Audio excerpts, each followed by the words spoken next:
Mr. President, Excellencies, ladies and gentlemen, in its simplest form, foreign policy is really about three things: about values, interests, and power. I come from a relatively small country, Finland, and our toolkit is mainly about two of those three things. It's about values and interests. Power, hard or soft, is usually the luxury of bigger players. The power of smaller country arises from its capacity to cooperate with others.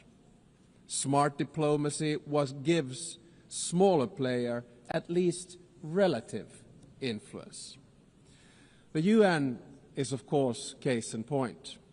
Big players have power through their permanent membership in the UN Security Council. But we, the smaller players, can influence the ebb and flow of international relations by being active in the corridors of diplomacy.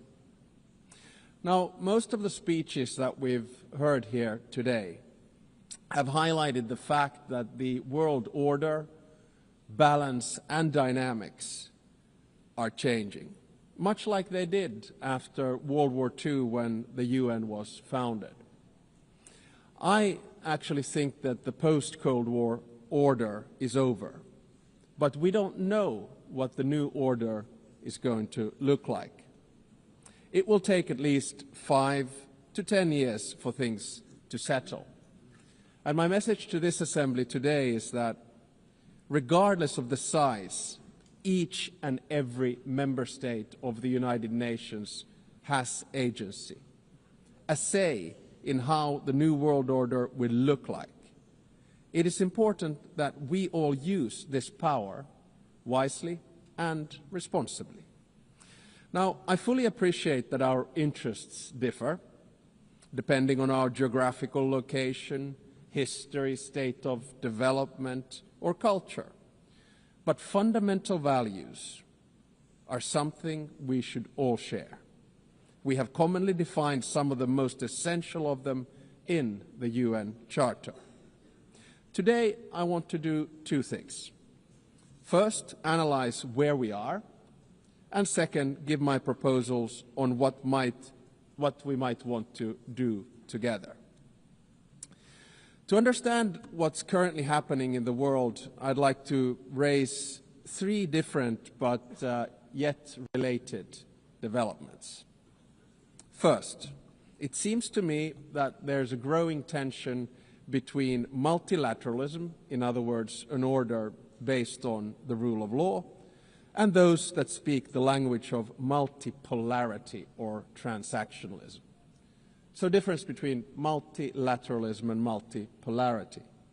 Now, I can understand the temptation and the rationale of the proponents of multipolarity and transactionalism. But can they solve the world's biggest challenges, such as climate change or sustainable development? Today, I see many states, both big and small, pursuing transactional or multivectoral foreign policies. In essence, their aim is to diversify their relations with multiple actors rather than aligning with any one particular bloc. Now, this can be opportunistic, but it may also be justified and reasonable. This depends on political choices. A transactional or multivectoral foreign policy is dominated by interests. Interests drive practical choices of states, and this is entirely legitimate. This kind of foreign policy is based on a realistic understanding of power. Power defines the limits of what is possible for each state. However, values should actually underpin everything we do. Even transactional or multivectoral foreign policy should rest on a score of fundamental values. Without them, foreign policy will ultimately run into a war. if you set aside values for unhindered pursuit of power and interests, you will eventually find before you the very same problems you wanted to overlook. Second, the balance of power in the New World Order is shifting towards the South and the East. Many countries, especially in Africa, Asia, Latin America, are becoming or have become key players in determining the direction of the New World Order. To put it simply, they have both agency and power. They are not only an expanding economic force, but their demographic growth is inexorable. This will also turn them into a political and cultural force. It will yield them both hard power and soft power, and they will use it to promote their interests as they should. The 193 members of the United Nations do not have to agree on every minute detail of values, but we have to have a common understanding of fundamentals. They include the sovereignty and territorial integrity of states. They include the prohibition of the use of force and the respect for human rights and fundamental freedoms. These values are the building blocks of who we are and what we stand for as the United Nations. The broad international community has overwhelmingly an interest to uphold them. Let me be clear. Russia has no right to continue its aggression on Ukraine. Israel has no right to violate international law in Palestine. States have no right to use Sudanese or Congolese territories to fight proxy wars for their economic or strategic self-interests. I urge us all to heed this message of the international community and act accordingly. War is always a failure of humanity.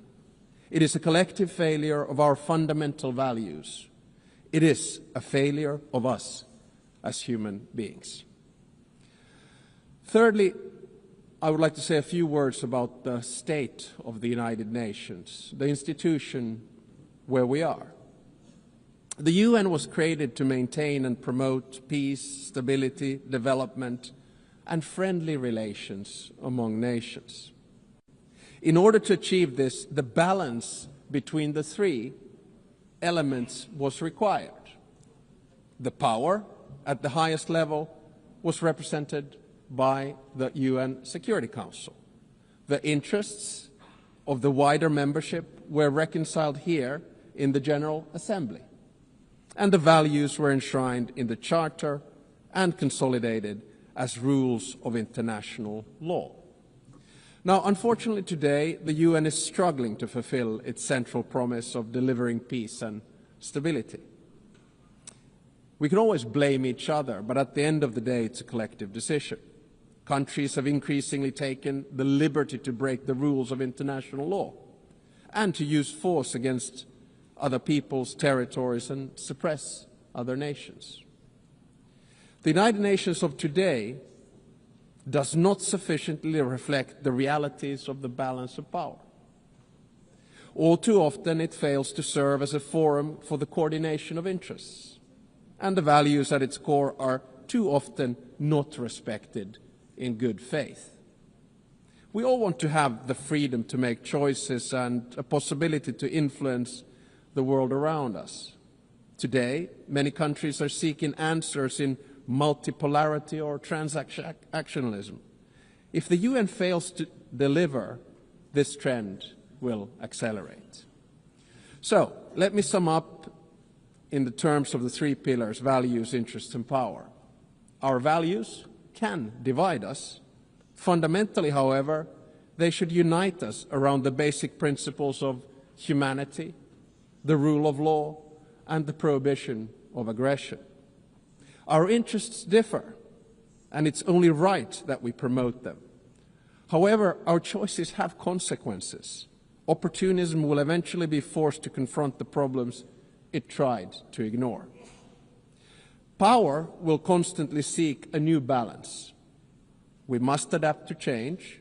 Nevertheless, we should not allow the rise of hard power to blind us. The power of legitimacy, integrity, and rules will remain strong. So let me get to my second part, from the situation to possible solutions or things that we could do together. Never before in history has humankind had such means of innovations at its disposal to solve the world's most pressing problems. However, the current direction is wrong in so many ways. There are more wars than at any time since World War II. The world is becoming increasingly divided. And so are our societies, and the measures to deal with climate change and sustainable development are lagging behind. In different parts of the world, we're witnessing immense civilian suffering and blatant disrespect for humanitarian principles. For me as a Finn, Russia's war of aggression in Ukraine not only reminds me of our past, but is directly linked to the security of the part of the world where I live. On the other hand, there is aggression and total disregard for civilian life, and an attempt to undermine the fundamental principles on which the international order is based. On the other hand, there's a bastion of freedom that is defending its right to exist and to make its own choices. The battle for what consequences we will draw from this aggression is not yet over. Recently, there's been serious attempts at diplomatic solutions of the war on the initiative of the United States. There are no perfect solutions to wars. At the same time, we know that any decision made in these matters will have far-reaching consequences in Ukraine and beyond. There can hardly be a stronger unifying interest among the UN's broad membership than our opposition to the wars of conquest. Aggression must not be rewarded. Accountability for the most serious international crimes must be pursued. In the Middle East, civilians in Gaza are experiencing immense suffering. The deepening humanitarian crisis has reached unbearable levels and represents a failure of the international system. At the same time, Hamas continues to hold the hostages it has taken, and many have already lost their lives. An immediate ceasefire is needed in Gaza.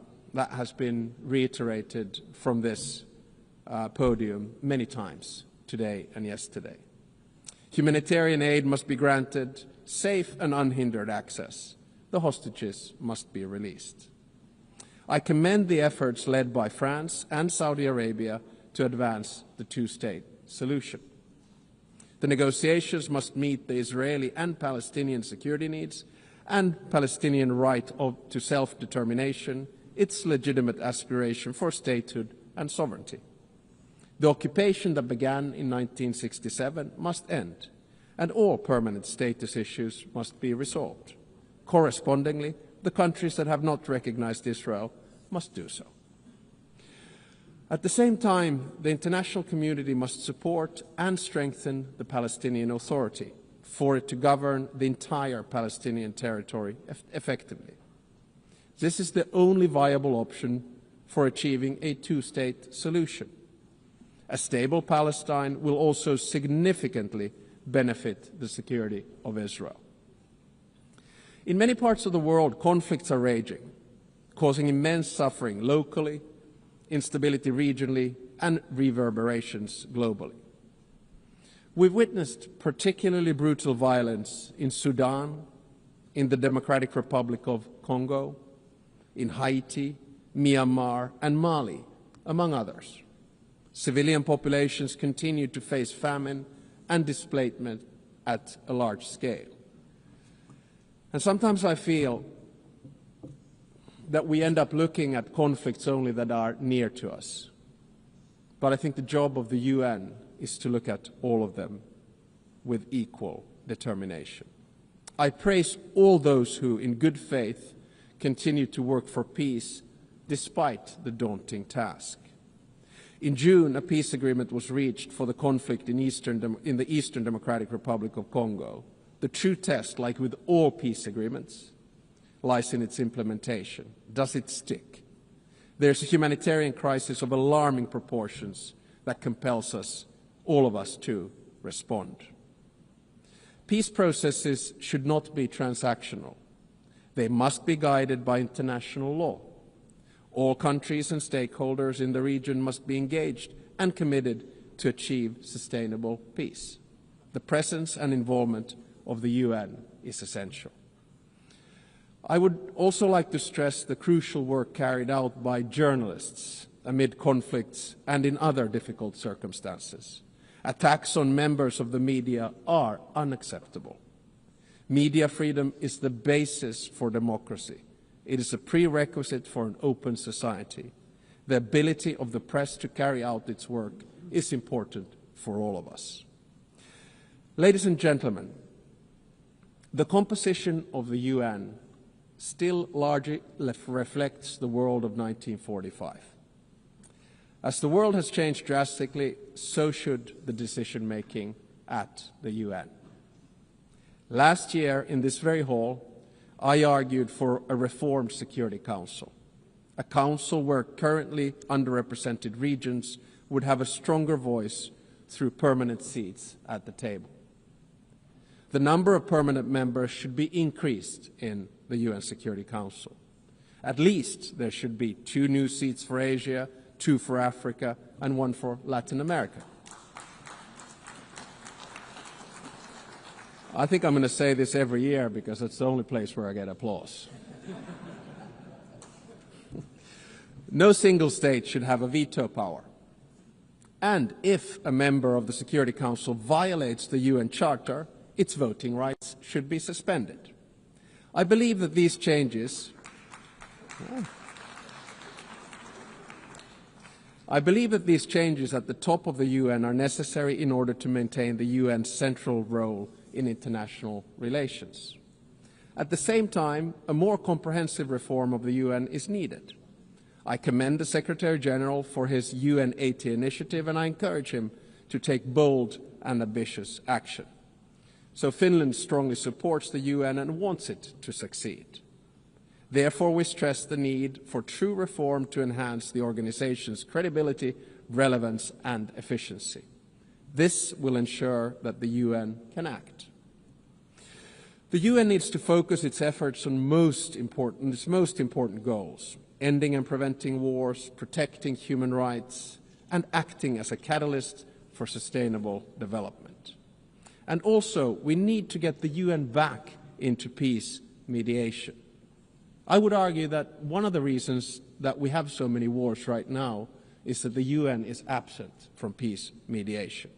No other organization can offer the legitimacy comparable to that of the UN. If the UN is absent, conflicts are not resolved without it, which is not in our common interests. The UN is needed as a mediator, and the member states should support it at this endeavor. Finally, Finland is strongly engaged in the work of the UN and will remain so. Therefore, we are also standing for election to the Security Council for the term of 2029 to 2030. Should we be elected, Finland pledges to be a principled and pragmatic partner for peace. We are principled in our commitment to international law with the Charter at its core. We are pragmatic in seeking solutions that truly advance international peace and security, recognizing that progress is often incremental.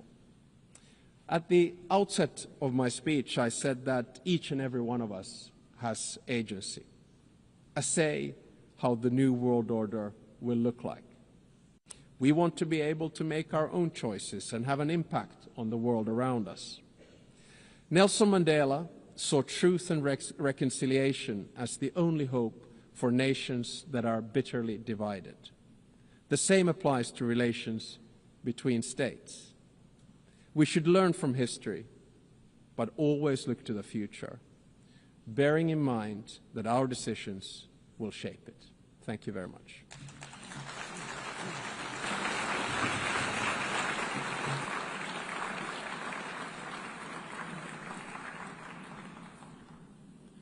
On behalf of the Assembly, I wish to thank the President of the Republic of Finland.